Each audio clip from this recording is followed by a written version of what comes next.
ایک دفعہ خلیفہ ہارون الرشید حج کے لیے مکہ معظمہ گیا۔ منی میں قیام کی پہلی رات تھی۔ اس کا وزیر فضل بن ربیع رات گئے تک خیمہ میں اس کے ساتھ بیٹھا رہا۔ پھر ہارون الرشید سے اجازت لے کر اپنے خیمہ میں چلا گیا اور خواب راحت کے مزے لینے لگا۔ تھوڑی دیر بعد اس نے اچانک سنا کہ کوئی اس کے خیمہ کا دروازہ کھٹکھٹا رہا ہے۔ اٹھ کر باہر آیا تو ہارون الرشید کو کھڑے پایا۔ فضل نے زمین ادب چوم کر کہا، امیر المومنین نے اس وقت کیسے تکلیف فرمائی؟ حضور حکم دیتے یہ غلام خود در دولت پر حاضر ہو جاتا۔ ہارون الرشید نے کہا، اس وقت میرا دل کسی مرد کامل کی زیارت کا متمنی ہے، مجھے کسی ایسے بزرگ کے پاس لے چل۔ فضل نے عرض کی کہ یہاں قریب ہی سفیان بن عیینہ رحمۃ اللہ علیہ مقیم ہیں، اگر آپ پسند فرمائیں تو ان کے ہاں چلیں۔ ہارون الرشید نے کہا، ہاں وہیں چلو۔ دونوں سفیان بن عیینہ رحمۃ اللہ علیہ کی قیام گاہ پر پہنچے۔ فضل نے دروازہ پر دستک دی۔ سفیان نے پوچھا، کون؟ فضل نے کہا، امیر المومنین تشریف لائے ہیں۔ سفیان جلدی سے باہر نکلے اور بولے، امیر المومنین مجھے پیغام بھیج دیتے، میں خود حاضر ہو جاتا۔ ہارون کچھ دیر ان کے ساتھ گفتگو کرتا رہا۔ چلنے لگا تو پوچھا، کسی چیز کی ضرورت ہو تو ارشاد فرمائیے۔ سفیان نے کہا، میرے سر پر قرض ہے۔ ہارون الرشید نے فضل کو حکم دیا کہ ابو محمد کا قرض فوراً ادا کرنے کا انتظام کرو۔ پھر دونوں وہاں سے چل پڑے۔ اثنائے راہ میں ہارون الرشید نے فضل سے کہا، میرے دل کا اطمینان حاصل نہیں ہوا، کسی دوسرے مرد خدا کے پاس چلو۔ فضل نے کہا، امیر المومنین فلاں جگہ محدث عبدالرزاق بن حمام بن نافع الحمیری الصنعانی قیام پذیر ہیں۔ ہارون الرشید نے کہا، چلو انہی کے پاس چلتے ہیں۔ فضل نے عبدالرزاق بن حمام کی رہائش گاہ کا دروازہ کھٹکھٹایا تو اندر سے عبدالرزاق نے آواز دی، کون ہے؟ فضل نے جواب دیا، امیر المومنین آپ سے ملاقات کرنا چاہتے ہیں۔ عبدالرزاق عجلت سے باہر نکلے اور بولے، امیر المومنین مجھے طلب فرما لیتے، میں خود حاضر ہو جاتا۔ ہارون الرشید ان سے بھی تھوڑی دیر تک گفتگو میں مصروف رہا اور چلنے کا ارادہ کیا۔ چلتے چلتے عبدالرزاق سے پوچھا، آپ پر کوئی قرض تو نہیں؟ عبدالرزاق نے جواب دیا، امیر المومنین میں اتنی رقم کا مقروض ہوں۔ ہارون الرشید نے فضل کو حکم دیا، ابو العباس ان کا قرض ادا کر دو، وہاں سے چلے۔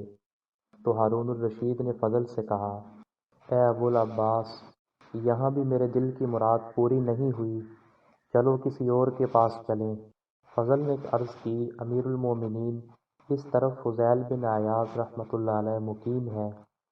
ہارون الرشید نے کہا، تو آؤ اب انہی کے پاس چلتے ہیں۔ دونوں حضرت فضیل بن عیاض رحمۃ اللہ علیہ کے خیمہ پر پہنچے۔ اس وقت وہ نماز پڑھ رہے تھے یا بروایت دیگر قرآن کریم کی تلاوت کر رہے تھے۔ جب فارغ ہوئے تو فضل نے دروازے پر دستک دی، پوچھا، کون ہے؟ فضل نے جواب دیا، امیر المومنین تشریف لائے ہیں۔ فضیل نے اندر ہی سے فرمایا، یہاں امیر المومنین کا کیا کام؟ ان سے کہو کہ تشریف لے جائیں اور میرے مشاغل میں مخل نہ ہوں۔ فضل نے کہا، سبحان اللہ، کیا صاحب امر یعنی خلیفہ کی اطاعت آپ پر واجب نہیں ہے؟ فضیل نے جواب میں فرمایا، میری اجازت تو نہیں ہے، ہاں حکومت کے زور پر اندر آنا چاہتے ہو تو تمہاری مرضی۔ یہ کہہ کر انہوں نے دروازہ کھول دیا اور ساتھ ہی چراغ گل کر دیا تاکہ ہارون الرشید کا چہرہ دکھائی نہ دے۔ ہارون الرشید اور فضل دونوں خیمے کے اندر داخل ہوئے اور گپت اندھیرے میں فضیل کو ڈھونڈنے لگے۔ اچانک ہارون الرشید کا ہاتھ فضیل کے ہاتھ سے مس ہو گیا۔ انہوں نے فرمایا، کیا ہی نرم ہاتھ ہے، یہ ہاتھ کتنا خوش نصیب ہوگا اگر قیامت کے دن دوزخ کی آگ سے محفوظ رہے۔ ہارون الرشید نے کہا، اللہ آپ پر رحمت کرے، ہمیں کوئی نصیحت فرمائیے۔ فضیل بن عیاض رحمۃ اللہ علیہ تیرے باپ عباس رضی اللہ عنہ رسول اکرم صلی اللہ علیہ وسلم کے چچا تھے۔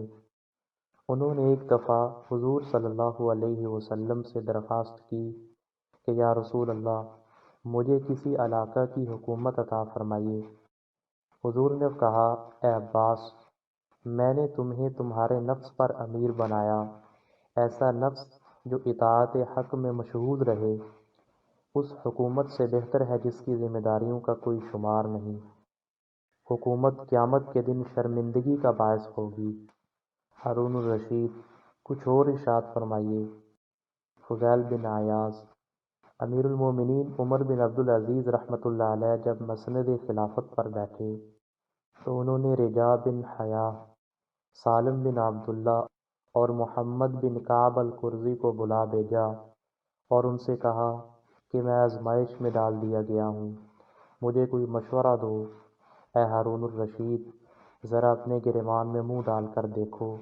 عمر بن عبدالعزیز رحمۃ اللہ علیہ نے تو خلافت کو آزمائش خیال کیا، لیکن تم اور تمہارے ساتھی اسے نعمت سمجھ کر اس پر ٹوٹ پڑتے ہیں۔ اب سنو کہ عمر بن عبدالعزیز رحمۃ اللہ علیہ کو سالم بن عبداللہ نے کیا جواب دیا۔ انہوں نے فرمایا، اگر آپ چاہتے ہیں کہ قیامت کے دن عذاب الہی سے محفوظ رہیں تو مسلمانوں میں جو بڑی عمر کا ہے اس کو اپنے باپ کی طرح، جو آپ کی عمر کا ہے اس کو اپنے بھائی کی طرح، اور جو لڑکا ہے اس کو اپنے فرزند کی طرح سمجھیے۔ اسی طرح غیر عورتوں کو اپنی ماؤں کی طرح اور بہنوں کی طرح سمجھیے۔ رجاء بن حیاء رحمۃ اللہ علیہ نے کہا، اگر آپ قیامت کے دن حق تعالیٰ کے سامنے شرمسار ہونا نہیں چاہتے تو مسلمانوں کے لیے وہی پسند کیجیے جو آپ اپنے لیے کرتے ہیں، اور جس چیز کو اپنے لیے برا سمجھتے ہیں اسے مسلمانوں کے لیے بھی برا سمجھیے۔ پھر جب چاہے بے خوف و خطر اپنی جان خالق حقیقی کے سپرد کر دیجیے۔ اے ہارون الرشید، اے خلیفۃ المسلمین، میں بھی تمہیں اسی دن کا خوف دلاتا ہوں جب بڑے بڑے مضبوط قدم ڈگمگا جائیں گے۔ اللہ تم پر رحم کرے، کیا تمہارے ساتھی عمر بن عبدالعزیز کے ساتھیوں کی طرح ہیں جو تم کو ان جیسا مشورہ دیتے؟ حضرت فضیل کے ارشاد سن کر ہارون الرشید پر رقت طاری ہوئی اور وہ اس قدر رویا کہ غشی طاری ہو گئی۔ جب ہوش آیا تو کہا، کچھ مزید فرمائیے۔ فضیل بن عیاض رحمۃ اللہ علیہ، اے ہارون الرشید، میں تیرے اس حسین و جمیل چہرے سے ڈرتا ہوں کہ کہیں دوزخ کی آگ میں جھلس نہ جائے۔ یاد رکھ، قیامت کے دن حق تعالیٰ تجھ سے ایک ایک مسلمان کی نسبت سوال کرے گا کہ تو نے اس سے انصاف کیا یا نہیں، یہاں تک کہ اگر کوئی بڑھیا کسی رات بھوکی سوئی ہوگی تو قیامت کے روز وہ بھی تیرا دامن پکڑے گی اور تجھ سے جھگڑا کرے گی۔ بس اس چہرے کو آگ سے بچا سکتا ہے تو بچا، اور زندگی کے لیل و نہار اسی طرح گزار کہ تیرے دل میں اپنی رعیت کے بارے میں کوئی کھوٹ اور کوئی کینہ نہ ہو، کیونکہ رسول اکرم صلی اللہ علیہ وسلم نے فرمایا ہے کہ جس حاکم نے اس حالت میں صبح کی کہ اس کے دل میں اپنی رعایا کے خلاف کینہ بھرا ہوا ہے، وہ جنت کی بو بھی نہ سونگھنے پائے گا۔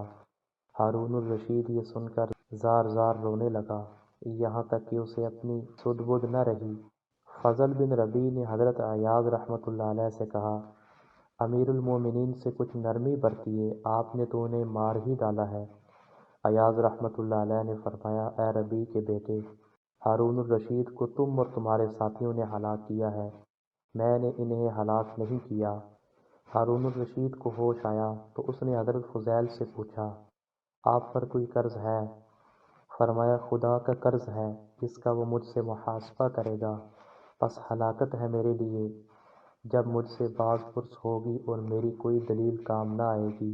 ہارون الرشید نے کہا، میں لوگوں کا قرض پوچھتا ہوں؟ فرمایا، میرے رب نے مجھے اس کا حکم نہیں دیا ہے، بلکہ یہ حکم دیا ہے کہ میں اس کے وعدہ کو سچا جانوں اور اس کی اطاعت کروں۔ حق تعالی شانہ کا ارشاد ہے، میں نے جنوں اور انسانوں کو عبادت کے سوا کسی اور غرض کے لیے پیدا نہیں کیا، مجھے نہ تو ان سے رزق حاصل کرنے کی خواہش ہے اور نہ میں یہ چاہتا ہوں کہ وہ مجھے کھلائیں، بے شک اللہ ہی رازق اور زبردست قوت والا ہے۔ ہارون الرشید، یہ 1000 دینار کی تھیلی ہے، میری والدہ کی میراث ہے اور خالص طیب ہے، اس کو قبول فرمائیے۔ فضیل رحمۃ اللہ علیہ: افسوس میری تمام نصیحتیں رائے گاہ گئیں اور تم نے ان کو دل میں جگہ نہ دی۔ یہ مال اس کو دو جس کو اس کی ضرورت ہے، لیکن تم اس کو دیتے ہو جس کو اس کی ضرورت نہیں۔ یہ مجھ پر ظلم نہیں تو کیا ہے؟ میں تجھے نجات دلانا چاہتا ہوں اور تو مجھے ہلاکت میں ڈالنا چاہتا ہے۔ فضل بن ربیع کہتا ہے کہ پھر حضرت فضیل رحمۃ اللہ علیہ خاموش ہو گئے اور ہم دونوں سلام کر کے ان کی قیامگاہ سے باہر آ گئے۔ راستے میں امیر المومنین نے مجھ سے مخاطب ہو کر کہا: دیکھا، مردان حق ایسے ہوتے ہیں۔ آئندہ جب میں تم سے کہوں کہ کسی مرد خدا کے پاس لے چلو تو تم اس قسم کے یعنی فضیل بن عیاض جیسے مرد کے پاس لے جایا کرو۔ اس واقعہ سے ہمیں یہ سبق حاصل ہوتا ہے کہ ہم کبھی دنیا کی طلب میں نہ لگیں، بلکہ اپنی آخرت کی فکر کو ملحوظ رکھیں اور خود کبھی کوئی عمارت اور وزارت حاصل کرنے کی کوشش نہ کریں۔ البتہ اگر مسلمانوں کے مشوروں سے کوئی عہدہ سونپ دیا جائے تو حضرت فضیل بن عیاض رحمۃ اللہ علیہ کی ان نصیحتوں کو اپنے سامنے رکھیں۔ اللہ تعالی ہم سب کو عمل کرنے کی توفیق عطا فرمائے۔ آمین یا رب العالمین۔